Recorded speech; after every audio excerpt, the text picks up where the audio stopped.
మనలో చాలామంది ఏదైనా కష్టం వచ్చినప్పుడు లేదా అనుకున్నది జరగనప్పుడు వెంటనే అనే మాట నా తలరాత ఇంతే.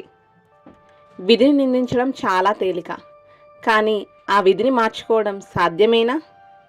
ఈరోజు ఈ వీడియోలో ఒక చిన్న కథ ద్వారా మన తలరాతను మనమే ఎలా మార్చుకోవచ్చో తెలుసుకుందాం.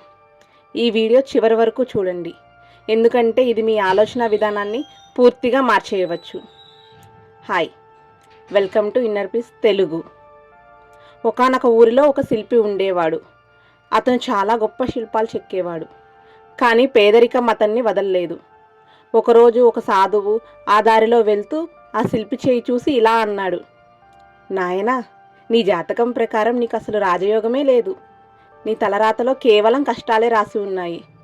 నువ్వెంత కష్టపడినా నీకు గుర్తింపు రాదు.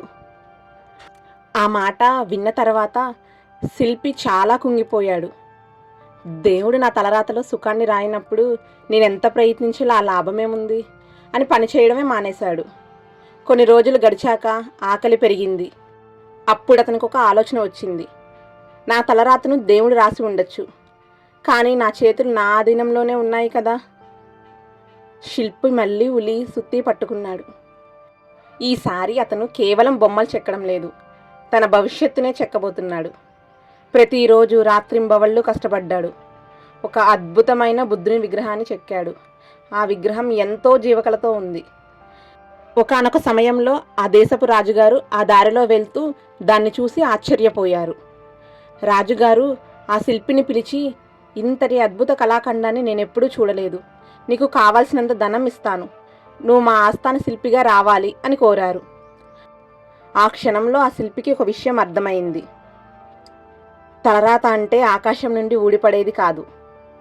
మన ఆలోచనలే మన పనులు అవుతాయి. మన పనులే మన అలవాట్లుగా మారతాయి. మన అలవాట్లే మన వ్యక్తిత్వాన్ని మలుస్తాయి. చివరకు ఆ వ్యక్తిత్వమే మన తలరాతను నిర్ణయిస్తుంది. మీరు గీత గీసి ఇదే నా హద్దు అని కూర్చుంటే అదే మీ తలరాత. ఆ గీతను దాటి కష్టపడితే ఆ కష్టమే మీ కొత్త తలరాతను రాస్తుంది. చేతిలో గీతలు చూసి భవిష్యత్తును వెతుక్కోకండి, ఎందుకంటే చేతులు లేని వారికి కూడా ఒక భవిష్యత్తు ఉంటుంది కదా.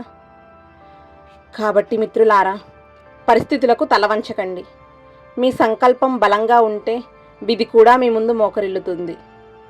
ఈ కథ కనుక మీకు నచ్చినట్లయితే మీ తలరాతను మార్చుకోవడానికి ఈరోజే మీరు చేయబోయే మొదటి పని ఏంటో కమెంట్ చేయండి.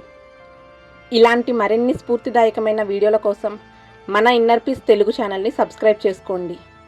మళ్ళీ మరొక అద్భుతమైన వీడియోతో కలుద్దాం. అంతవరకు సెలవు.